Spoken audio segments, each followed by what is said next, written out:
We're already at week 5, so let's preview it. Michael Bolton. Thanks, Josh. It's Michael Bolton here, and it's time for another episode of the Locked On Fantasy Basketball Podcast. Let's get to it. Let's get to it, indeed.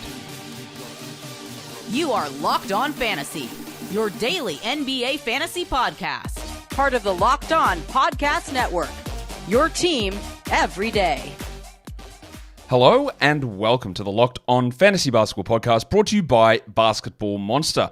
My name is Josh Lloyd, and as somebody who creates videos on YouTube, I decided it seems to be the thing to fight a senior citizen. So, Warwick Kappa, I'm coming for you. I'm also the lead fantasy analyst at basketballmonster.com, and you can find me on Twitter, as always, at redrock_bball, on TikTok at redrock_bball, and on Instagram at LockedOnFantasyBasketball. Today's episode is brought to you by FanDuel. Start the season with a big return on FanDuel. New customers can place a $5 bet and get $150 in bonus bets if you win your first $5 bet. Go to FanDuel.com to get started. Thank you also for making Locked On Fantasy Basketball your first listen every day. We are free and we are available on all platforms. So give it a thumb and a double bang and a comment. It's great if you can do that. Okay. You know where we're at. It's week 5.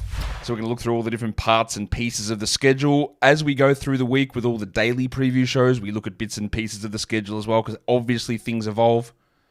Lineups change, players get hurt. The days of the week don't. Thank you to calendar stability, but how we approach it changes as the week goes on. So I'll give you a start with a broad overview, which you keep this information in your head, or you refer back to this and you bookmark it and you watch it 55 times each, at least 55 times each. And then you can sort of check where you're at and you have that baseline knowledge. And then as we go through each day, you make that, I remember this is going to happen coming up soon. So if I'm deciding between two players, I need to look at this team because they've got a little bit of a chunk of games coming up. Or, that would be interesting to add someone there. Oh, no, they don't play for 4 days. So maybe I don't add them. And that's where I think the value of a show like this one comes in. So we're going to start by taking a look at just how the schedule actually plays out for the week. And I've been talking about this for about 4 or 5 days. It's a very, very light on schedule. There's just not many games this week. Last week and the week before, a lot of games. So if, for example, you play in the Locked On Fantasy Basketball Bowl and we've got the 40-game minimums, it's going to be not harder because we've got larger rosters and you can obviously add as many players as you want every day. It's not going to be like, I've got a million start-sit decisions this week because we just don't have as many games. 8 games on Monday, 6 games on Tuesday, 8 games on Wednesday, 4 games on Thursday, 8 games on Friday, 7 games on Saturday, 6 games on Sunday. In fact, this week, starting week 5, for about the next 3 to 4 weeks, we have a bunch of much lighter game, or much lighter weeks coming up. It's a really sort of thin on the ground. Next week, not as much. It's a little busier. But the week after is incredibly light. It's a week where there's sort of half and half, and then we get into those weird split weeks, and we get into the week where Yahoo screwed up their schedule. If you're in a Yahoo league, it is going to hit you. Like, honestly, be aware that you are going to get to week 7. If you play on Yahoo, you're going to go, what is going on? What is going on? I think you know what it is. Maybe you don't. But if you play on Yahoo, you are going to get to week 7, and you're going to find out that week 7 and week 8 are combined for no reason whatsoever. And then you're going to find out that the week after that has 2 games, and what are we doing? Be prepared. They screwed it up. I don't believe they've fixed it, but they screwed it, and you are going to get hit with it. Just remember that it's coming. Anyway, back to week 5. You will notice, those of you who are long-term legends here at Locked On, that we talk about quality games and streaming days as in anything that has 9 or fewer games on. And you will notice that this week, there is not a single day that goes above 8. So actually, this is the perfect fantasy basketball week. It is the perfect NBA watching week. It is the perfect schedule. 8. The lowest we go to is 4, so between 4 and 8 games every day. It's an amazing week. We don't get these that often. Savor them, enjoy them, get there. What about how it actually plays out with the teams? Because most weeks, you get like around 2/3 of the teams playing 4 games. 20 teams, 18 teams, 21 teams, 23 teams, whatever. Some stupid weeks, you get 24 teams playing 4 games. This week you got 8. So while you might go, man, I've got these players playing a 2-game week, when the majority of the league plays 3 games, a 2-game week is not as bad. It's still not ideal, but it's not as bad. But then what you have is the difference between the 4-game teams and the 2-game teams being huge. The 8 teams that play 4 games this week: Chicago, Golden State, Houston, Indiana, the Clippers, Milwaukee, Orlando, and Philadelphia. Now, I'll say this now. I do a lot of work on this and preparing all these shows and hopefully easy to digest graphics for those of you on YouTube, but sometimes I might make an error on it. So I do encourage you to check things. And if something seems off, double check it. Like, I'm not immune to making an error. I'm pretty sure this is correct. 8 teams play 4 games: Chicago, Golden State, Houston, Indiana, Clippers, Milwaukee, Orlando, and Philadelphia. I'll tell you that there are 4 teams that play 2 games: Miami, Minnesota, Oklahoma City, and Phoenix. So while your 2-game teams are at a disadvantage, they're not alone. It's not there's one team standing out with 2 games. And everyone else plays 3. I don't need to tell you the rest of the names of the teams because I think you can figure that out. If you didn't hear me talk about a team as a 4-game team or a 2-game team, well, guess what? They play 3. But it is a weird week where 18 teams play 3 games. 8 play 4, and 4 teams play 2 games this week. That is just a very different distribution of games that, honestly, we don't see it. Like, it's just not something that happens. In terms of where we sit with quality games, well, as you're aware, every single day is a quality game day. So I don't have to tell you, well, this is the day you got to look at as the quality games, and this is the team with the most quality games this week, because literally every single team, every game they play is a quality game this week, which is, again, not something you always get. I love it, but it's not something you always get. Let's move to the stream zone. What are we looking at here? So how do we stream it in? Because most of you will have one streaming spot. Most of you will be limited. Not all of you. And this is where you can adjust you can't adjust my advice because I'm giving it, but you've got to twist what I say or take what I say and apply it.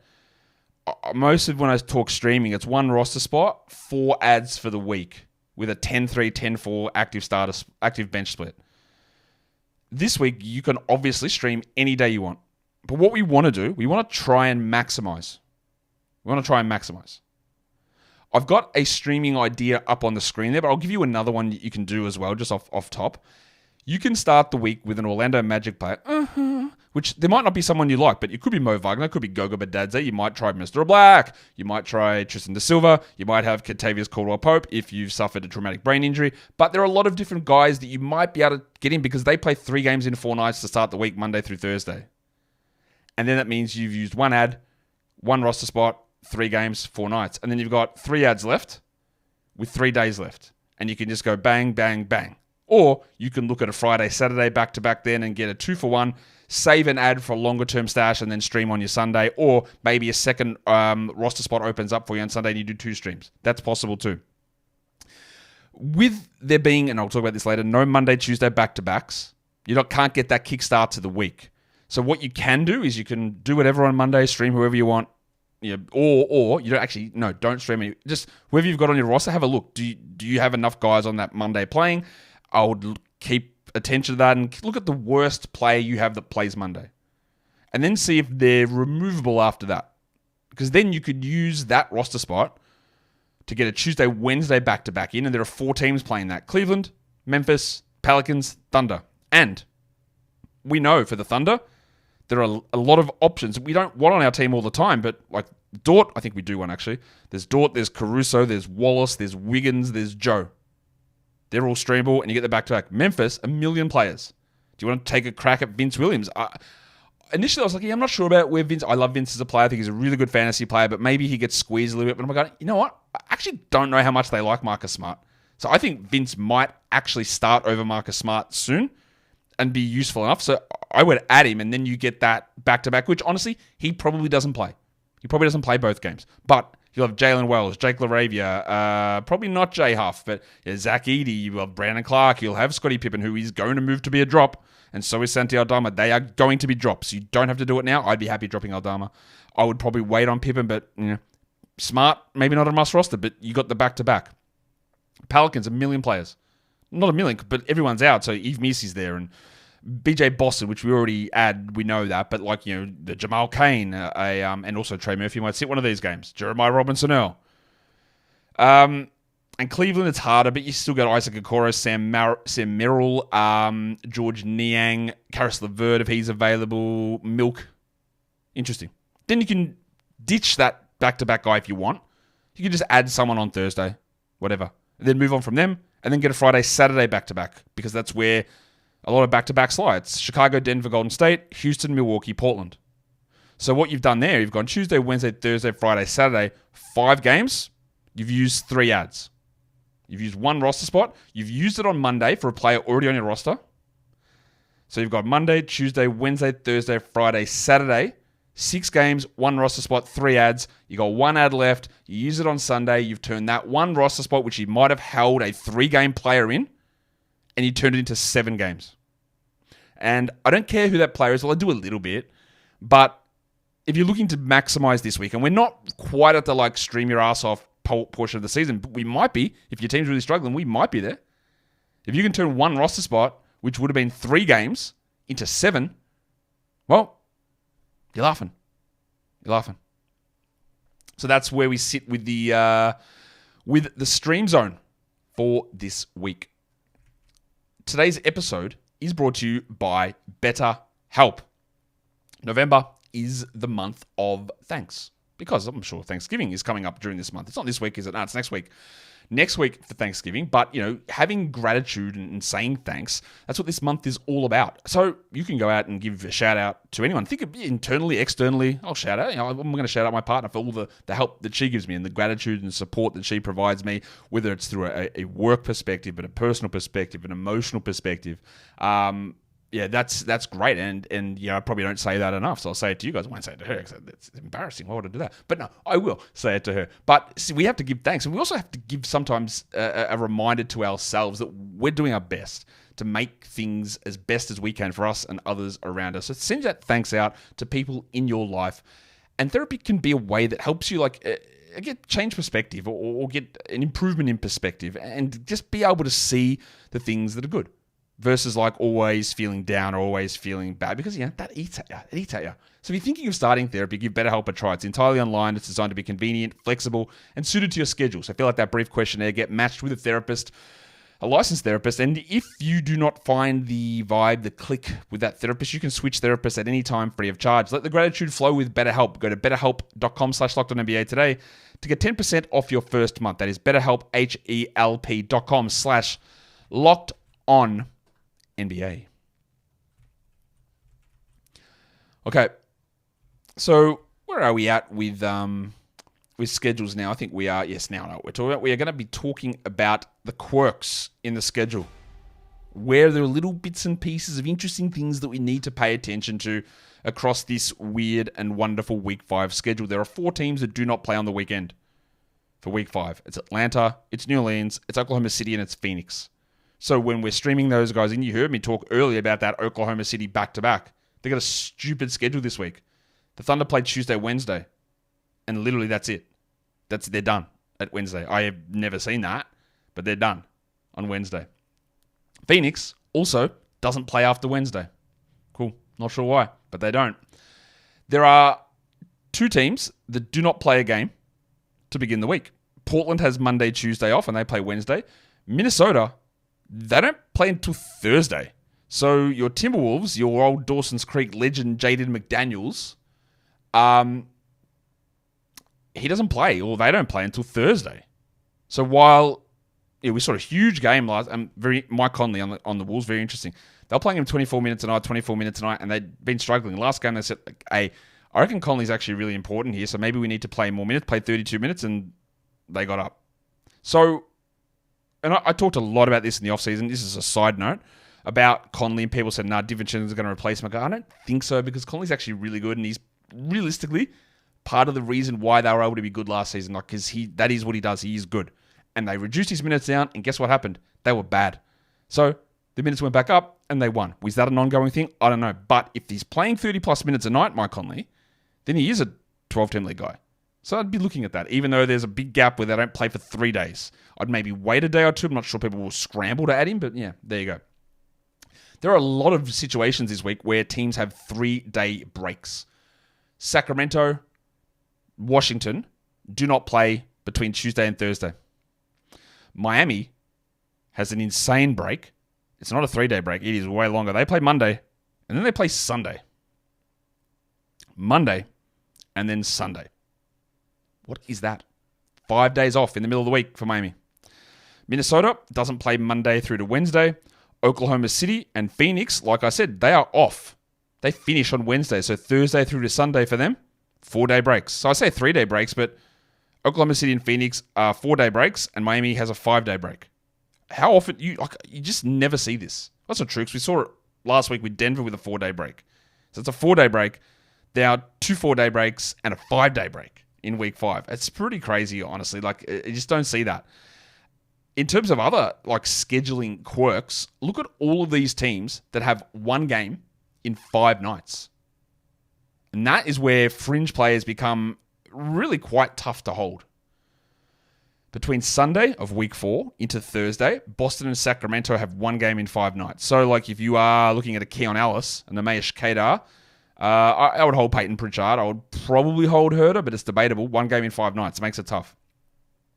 Miami and Minnesota have 1 game in 5 nights, Monday to Friday. Minnesota, Phoenix, Sacramento, Toronto, and Washington have 1 game in 5 nights, Tuesday to Saturday. That's a lot of teams, man. That is a very light portion of the schedule for those teams. Miami, obviously, does not have a game between Tuesday and Saturday. That's not 1 game in 5 nights. That's 0 games in 5 nights. And then between Wednesday and Sunday, the last 5 days of the week, Miami, Oklahoma City, and Phoenix have 1 game. Oklahoma City and Phoenix is on Wednesday. Miami is on Sunday. An insane portion of the schedule. A 4-day break, a 5-day break for Miami, and 2 4 days for Oklahoma City and Phoenix. Remains crazy. I still don't get it at all. What about 3 game in 4 night stretches? This is where we can, where we try to sort of work ourselves and get that little bit of stream action. And the Monday to Thursday one's really interesting. You could also do it where you add someone for Sunday to finish off week 4 and get 3 games in 4 nights up to Wednesday. And that would be a lot of those teams. 1 million of these 3 game 4 nights in this early portion of the week, Sunday through Wednesday. Atlanta, Chicago, Cleveland, Houston, Indiana, the Clippers, Memphis, New York, Oklahoma City, and Phoenix. So you've heard me mention Oklahoma City and Phoenix a lot because of how stupid their schedule is and how they finish the week on Wednesday. But obviously, starting Sunday through Wednesday, 3 games in 4 nights. Busy period into a dead period. Monday through Thursday, there's 1 team. It's our Magic. Tuesday to Friday is the Pelicans with 3 games in 4 nights. Wednesday through to Saturday, Chicago, Golden State, Houston, Milwaukee, Orlando again. And Portland has the 3 games in 4 nights there. There is no Thursday through Sunday 3 game in 4 night schedule. This week we had Dallas and Utah doing it. Next week, nobody. We've got a few situations where there are 4 games in 6 nights for teams, which is a bit of an overload into their schedule. Sunday through to Friday, that's Sunday of week 4. That is Atlanta, Chicago, Houston, Indiana, and the Clippers. And then Monday through to Saturday, it is Chicago, Golden State, Houston, Milwaukee, and Orlando. Tuesday through Sunday, no one plays 4 games in 6 nights there as the week eases off and the amount of games that we're seeing not as high. You've heard me talk about this a lot more recently, and I'm going to keep doing it, is that when the schedule is released by the NBA, we always look through who's got a 5-game week, who's got a 5-game week. Ooh, that's interesting, a 5-game week. Right? We do that. And we know there are only 2 actual 5-game weeks, shout out to calendars. But there are so many actual 5-game in 7-night periods in the NBA. Now, because they don't sit really nicely into a weekly matchup, we sort of ignore it. But you can still gain that extra value. So through Sunday of week 4 into Saturday of week 5, it's a 7-day period, Chicago and Houston play 5 games in 7 nights. So when you're streaming guys in, Dylan Brooks, Pat Williams, who I think is a must-add player, Ayo Dosunmu should be rusted. All-NBA center Nikola Vucic is probably going to be the best player in the league in that period.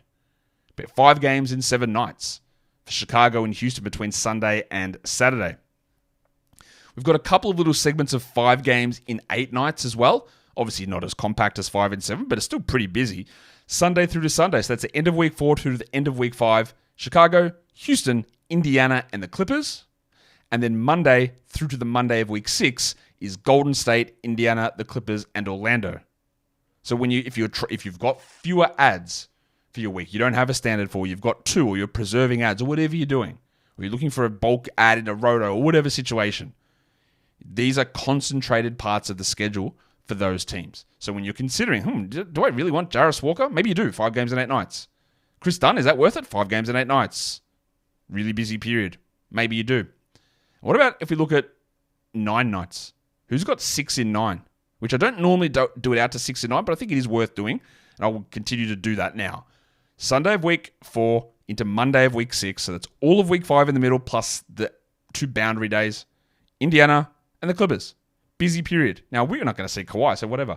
But Terrence Mann had a big game last time. Don't really love it, but 6 games in 9 nights is interesting. Chris Dunn. We also got 25 minutes of Kevin Porter last game. Like, is that real? Probably not, but maybe. And then in Indiana, it would Jarvis Walker, obviously Ben Mathurin, but Timothy John McConnell might do something. Obi Toppin might be worth it. Probably not, but he might be. And that's where we're at with that. Let's take it forward now and take a look at the back-to-backs during the week. Just, again, really not as many as you get in other weeks. So, Sunday, ending week 4 onto Monday, a lot of teams. Atlanta, Chicago, Detroit, Houston, Indiana, the Clippers, Miami, New York, Phoenix, and Washington. Monday to Tuesday, nothing. Tuesday to Wednesday, Cleveland, Memphis, New Orleans, Oklahoma City. Wednesday to Thursday, 1 team, Orlando. Thursday to Friday, no back-to-backs.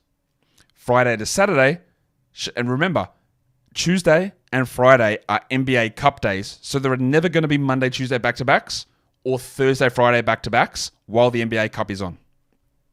Friday to Saturday, Chicago, Denver, Golden State, Houston, Milwaukee, and Portland. Those 6 teams with that back-to-back there. And then there is no weekend back-to-back either. We're going to come back and, not Kim Kardashian style, but we are going to return and we're going to talk about things like injuries, who might be back, and then some weekly league chatter. But today's episode is brought to you by FanDuel Sportsbook. Get ready to tackle all of the NFL action with FanDuel, America's #1 sportsbook. Right now, new customers can bet $5 and get $150 in bonus bets if that first $5 bet wins. The FanDuel Sportsbook app gives you everything that you need to place those live bets on the NFL all in one place. In the middle of the game, you get a hunch. Something's going down. We're yelling timber. But we're also checking out the live stats, the live play-by-play, all in that one spot. Instead of having to open up different apps or different screens or different whatever, which just delays us when we're placing our live NFL bets. So go to FanDuel.com today and join and get started with $150 in bonus bets if your first $5 bet wins. That is FanDuel.com. Never waste a hunch and make every moment more with FanDuel, an official sportsbook partner of the NFL. And don't forget to gamble responsibly.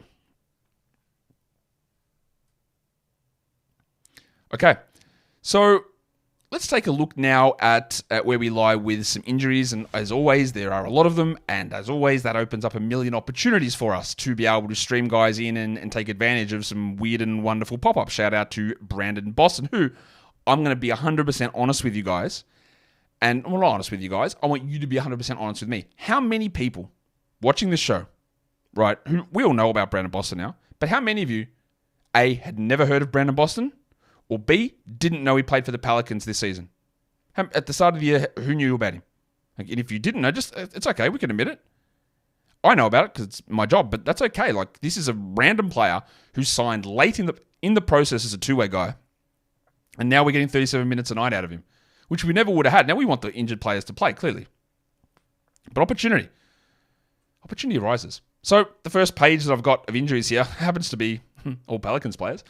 I don't think any of them are coming back this week. There is a slight chance that Hawkins or McCollum might be back. I don't think they'll be back, but there is a small chance of that. Zion, DeJounte, Herb, Jose Alvarado and Zion 100% out. DeJounte and Jones, I don't think so. CJ maybe, Hawkins maybe, but I'm pretty sure I'd feel comfortable ruling those guys out for this week. I don't think we're going to have Kelly Olynyk in Toronto, nor are we going to have Emmanuel Quickley. Bruce Brown's debatable. Jeremy Sohan, I don't think that he is... Well, he's not returning. Chet Holmgren obviously not returning. I don't think we're getting Hartenstein this week. Paolo Banchero is going to remain sidelined. So is Aaron Gordon, Max Strus, Kristaps Porzingis. I'll just continue to put Kawhi Leonard on this list. Kevin Durant and Ja Morant, they're both going to be out this week. Malcolm Brogdon, we haven't heard any updates there. I don't expect that he is playing here. Malik Monk, Andrew Nembhard, Aaron Neesmith, I'm expecting to be out. I put Hartenstein on twice. I don't know why. D'Anthony Melton with his sprained ACL won't play either. And Nick Claxton and Mitchell Robinson are going to be out as well. Yeah, Nick Claxton's got a back injury, which it's been a bad season for him, and now I am extraordinarily worried about... Claxton was going about in the 70s of drafts, which I found about the right spot, but now I am worried about where his minutes get to and how early his season ends. It was always weird to me that they re-signed him for as much as they did. I don't know if they were planning on trading him, but yeah, and they're still not playing Clowney. They will, but what this could mean actually is when Day'Ron Sharpe returns, which it should be soon, if they ramp him into 27 minutes, clear must-roster player. So, if you're looking for a random sneaky stash that is not rostered anywhere, Day'Ron Sharpe, sit him in your IL for a week. And now, honestly, Claxton might return before Sharpe. But might not. Some guys that I'm not sure about, we are going to get a reevaluation on Tyrese Maxey, and then we'll see what happens to the NBA's best player, Jared McCain, after that. Walker Kessler, not sure on his hip. I would expect a couple more games off. We're seeing Scotty Barnes wearing the mask. I think that Barnesy will return at some point this week. Mark Williams, I don't know. I got no idea. I'm doubtful to know anything about this, honestly. But to be fair, he hasn't actually laid... When Mark Williams gets the first doubtful tag, and he might not, I'll laugh my ass off. But he hasn't got one yet, so maybe I can't use the joke. I don't know when he's playing. Bradley Beal, calf issue, which he said he kicked himself in the calf, and now it's a calf strain. I don't know. Don't know what's going on there. Calf injuries, old guys, bad news, really bad news. I hope he's going to be back this week. I'm just not sure about it. I'm also going to put Chris Middleton on this list. Why? Am I an idiot? Yeah, I guess so. Am I unsure if he's returning? Not really. I'm pretty sure he won't because... we know nothing about it, but maybe he's coming back. What bloody surgery did he have? And when was it? What are we waiting on? Anyway, Middleton. Just love starting in December. Some other players I think have got a real shot of coming back this week is Asar Thompson and Bogdan Bogdanovic. Bogdan and Kobe Bufkin and Vic Krejci are in the G League and they're practicing, so I think middle of this week, end of this week is possible for Bogdan. Asar, we know, has cleared through the return to play stuff. He's just getting conditioning back. I think there's a chance he plays. I'm not sure on that. I have no idea on Wendell Carter Jr. I would guess that he's out for most of the week, but there's no clarity on the timeline there. And Precious Achua's been doing work, so I think he's a shot to return this week as well, which Karl-Anthony Towns is dealing with a knee problem. I'm not sure that's a serious one, but Achua might be just forced into solid minutes straight away because we know Jericho Sims is terrible. The other option is Ariel Hukporti, who I actually thinks good. And honestly, I don't know if you're ready for this. Turn this off as a hot take. I think Hukporti's going to end up be better than Achua really quickly. We'll see. But especially for what Tom Thibodeau wants, Hukporti is what he wants. So he is also a very deep league guy to keep an eye on. The last thing we want to look at is weekly leagues. And with 4 teams playing 2 games, you're going to have a few decisions to make, and 18 teams playing 3. You're going to have some decisions to make on the 2-game guys as to who you start. And I think it's relatively easy. In Oklahoma City, we start Shea and we start the Bronco Jalen Williams. In Miami, we start Tyler Hero, I think, even though he's going to cool off, and Bam Adebayo, who's been bad, but I think he's worth a start as well. I wouldn't start Jimmy Butler. Actually, I don't know if he's going to play to begin with. He's dealing with this ankle problem, and he's been bad. So, yeah. And, I don't think I would start him. And their first game is, Monday? So, you do that, and then you get 1 game on Sunday, which I'm certain he'll play on Sunday, but just not on Monday. For the Timberwolves, I would be starting Anthony Edwards. Gobert and Randall are borderline. Probably wouldn't, but that's borderline. Definitely not Reed. Definitely not DiVincenzo. Definitely not Conley. I don't know who else you even care about, and that's what McDaniels. And then for Phoenix, I would start Booker. Durant's not going to be there. I wouldn't start Beal. No confidence in that. And the games are early in the week. I wouldn't start Nurkic or Allen or Dunn or O'Neal or Jones. It's just Booker. So Shea, Jalen Williams, Tyler Hero, Bam Adebayo, Anthony Edwards, Devin Booker. Now this is for a 12-team format. If your league goes deeper, then Randall and Gobert push into that, and you go deeper again, and then you start pushing into Jimmy Butler, maybe as a risky type of option, or you run into a Terry Rozier, but I wouldn't feel good about doing that. Or you run into Tyus Jones, or it's mainly the Minnesota guys who sort of push into that 14-team league discussion. That, guys, is a Week 5 preview. I hope that you got a lot of information out of that, and I hope that you do watch it 54 more times. That's probably what you need to be able to absorb all the information, take screenshots, pause it, go back, rewind, exit out of it, put it on another device. You know how the best way to do it. That's how the best way to consume any content. Give it a thumb, double bang, comments. Guys, we are done here. Thank you so much for listening, everyone. See ya.